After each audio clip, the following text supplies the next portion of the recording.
Hi, everyone, and welcome back to another episode of our English Learning podcast. I'm Jennifer, and as always, I'm here with my thoughtful co-host, Elizabeth. How are you today, Elizabeth? Hi, Jennifer. I'm doing great, thank you. Today's topic is a fascinating one that touches on politics, the environment, and our ever-changing global landscape. Is nationalism beneficial or dangerous in the context of globalization, especially when it comes to environmental issues? In today's world, we're more connected than ever before through trade, technology, and communication, but at the same time, we're seeing a resurgence of nationalism, where countries prioritize their own interests over global cooperation. Today, we'll dive into whether this rising nationalism is helping or hurting efforts to address global environmental challenges. That's right, Elizabeth. Nationalism and globalization are often seen as opposing forces. On one hand, globalization has led to greater international cooperation, economic integration, and the ability to address shared challenges like climate change on a global scale. But on the other hand, nationalism emphasizes sovereignty, independence, and the idea that countries should prioritize their own national interests first. When it comes to environmental issues, this tension raises a lot of questions. Should countries focus on their own environmental policies, or should they be working together to solve global problems? It's a complex and timely issue, and today, we'll break it all down. Exactly. And for our listeners out there, we'd love to hear your thoughts on this topic. Do you think nationalism is beneficial or dangerous in the context of globalization, especially when it comes to environmental issues?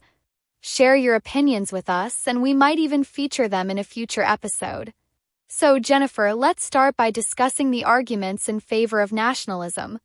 What are some of the key reasons people believe that nationalism can be beneficial, particularly when it comes to environmental protection? Well, Elizabeth, one of the main arguments in favor of nationalism is that it fosters a sense of national pride and responsibility. Supporters of nationalism argue that when people feel a strong connection to their country, they are more likely to take care of their environment. For example, national pride can motivate citizens and governments to preserve natural resources, protect wildlife, and take action on local environmental issues, such as air and water pollution. By focusing on the environment within their own borders, nationalist policies can lead to stronger environmental protections on a national level. That's such an important point, Jennifer. The idea of national sovereignty plays a big role in this argument. Nationalists believe that countries should have the right to control their own environmental policies without interference from international organizations or agreements. They argue that every country has unique environmental challenges and priorities, and that local solutions are often more effective than global ones. For example, a country with vast rainforests might prioritize protecting its biodiversity, while an island nation might focus on protecting its coastlines from rising sea levels.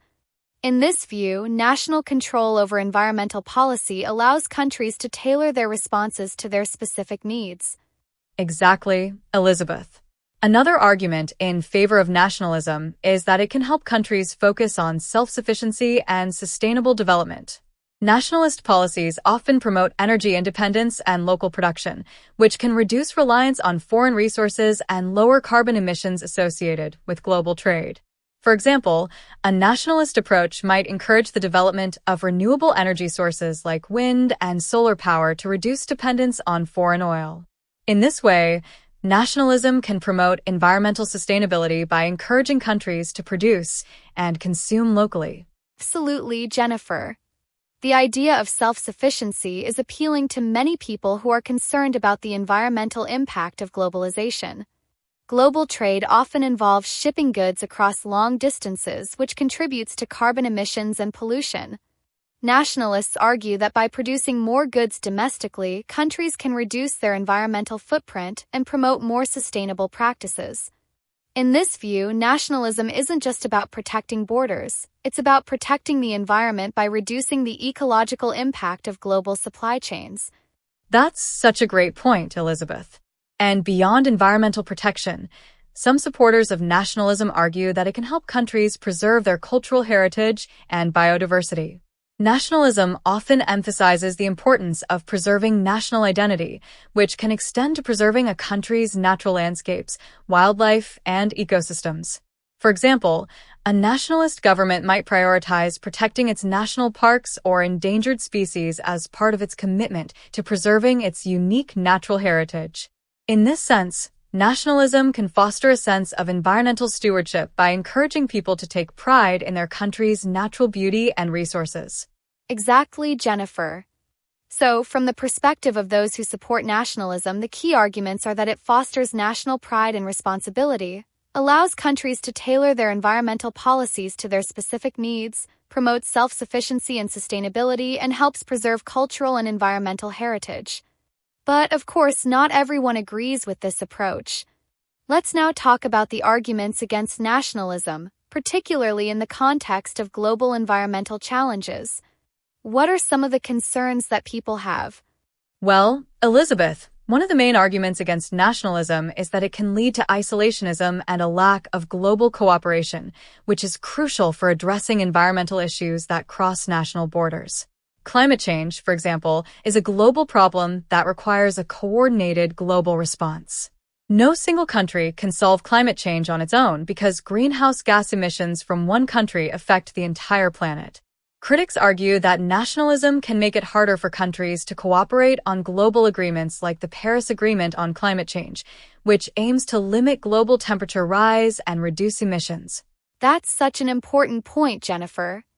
The idea that nationalism can hinder international collaboration is a key concern for those who believe that global environmental challenges require multilateral solutions. Environmental issues like climate change, ocean pollution, and deforestation don't respect national borders. For example, plastic waste in the oceans can travel thousands of miles, affecting marine life in different parts of the world. Countries adopt a nationalist, inward-focused approach, they may be less willing to participate in international efforts to tackle these problems. In this view, nationalism can undermine the global cooperation needed to solve shared environmental challenges. Exactly, Elizabeth. Another argument against nationalism is that it can lead to short-term thinking and environmental degradation. Nationalist governments may prioritize economic growth and national interests over long-term environmental sustainability. For example, a government focused on resource extraction for economic gain may downplay the environmental impacts of activities like deforestation, mining, or drilling for oil. Critics argue that nationalism can encourage policies that prioritize immediate economic benefits over the long-term health of the planet, leading to environmental damage that affects not just the country itself, but the entire world. Absolutely, Jennifer. Tension between economic growth and environmental protection is a major issue in nationalist policies. In some cases, nationalist governments may prioritize energy independence by expanding the use of fossil fuels such as coal or oil, rather than investing in clean energy. While this might benefit the country in the short term by creating jobs or boosting the economy, it can also contribute to global climate change and environmental degradation. In this sense, nationalism can sometimes prioritize national interests at the expense of global environmental health. That's such a great point, Elizabeth. And beyond the environmental concerns, some critics argue that nationalism can lead to a race to the bottom when it comes to environmental regulations. In a globalized world, countries often compete to attract investment and economic activity. If one country loosens its environmental regulations to attract businesses, other countries may feel pressure to do the same in order to remain competitive. This can lead to weaker environmental protections and more pollution, as countries lower their standards in an effort to boost economic growth.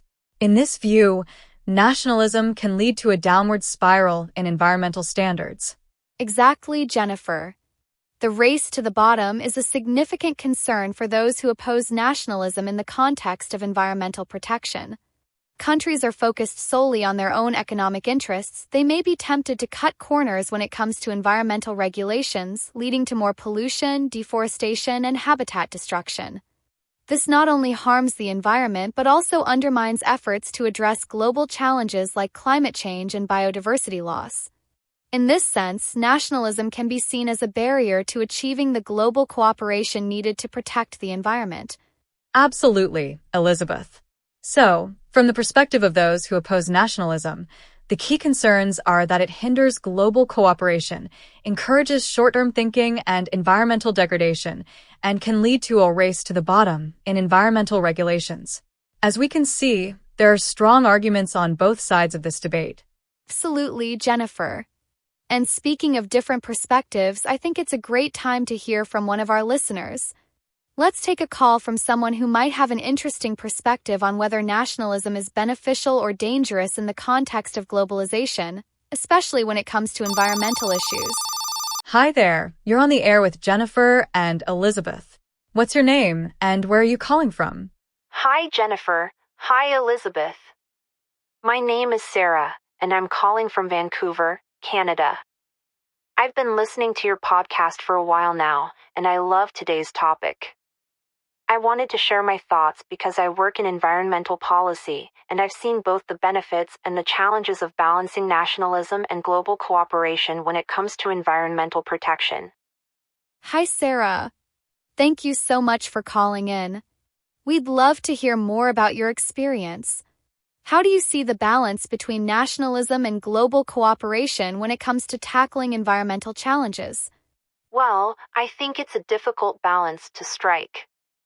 On the one hand, I believe that national governments should take responsibility for their own environmental policies and protect their natural resources. But at the same time, environmental issues like climate change and ocean pollution are global problems that require international cooperation. In my work, I've seen how important it is for countries to come together and share solutions, because no one country can solve these problems on its own. That's such a valuable perspective, Sarah. It sounds like you recognize the importance of both national responsibility and global cooperation when it comes to environmental protection. Do you think there's a way to strike a balance between these two approaches? Definitely. I think the key is for countries to take ownership of their environmental challenges while also recognizing that they are part of a global community. National policies should focus on sustainability and protecting the environment, but countries also need to be willing to collaborate on global agreements like the Paris Agreement. It's not an either-or situation. Both national action and global cooperation are essential for addressing the environmental crisis. That's such great insight, Sarah. Thank you so much for sharing your experience with us. Thanks for having me. I love listening to your podcast, and I'm excited to hear more episodes. Thanks so much for calling in, Sarah. Take care. Bye, Sarah. That was a great call from Sarah. She really highlighted the importance of balancing national responsibility with global cooperation when it comes to addressing environmental issues. Absolutely, Jennifer. And for those of you listening, if you're enjoying our podcast, please like and subscribe to our channel. Your support really helps us keep creating these episodes and sharing more interesting topics with you. So, where does that leave us in our discussion today? I think it's clear that the relationship between nationalism and globalization is complex, especially when it comes to environmental challenges. On one hand, nationalism can foster a sense of pride and responsibility for protecting a country's natural resources. On the other hand, environmental problems like climate change and pollution require global cooperation, and nationalism can sometimes stand in the way of achieving the international collaboration needed to solve these issues. Exactly, Jennifer. Key takeaway is that we need both national action and global cooperation to effectively address environmental challenges. Nationalism can promote local solutions and sustainable practices, but we also need countries to work together on the global stage to tackle the shared problems that affect us all. Finding the right balance is essential for building a more sustainable and environmentally conscious world. We hope today's discussion has given you some new insights into the question of whether nationalism is beneficial or dangerous in the context of globalization, especially when it comes to environmental issues. Thank you so much for joining us today. Yes, thank you for listening. We're always here to share new insights and help you learn English while exploring important topics like this one. Keep listening, keep learning, and we'll see you in the next episode. Bye for now, everyone. And remember, whether you're working locally or globally, protecting the environment is something we all have a stake in.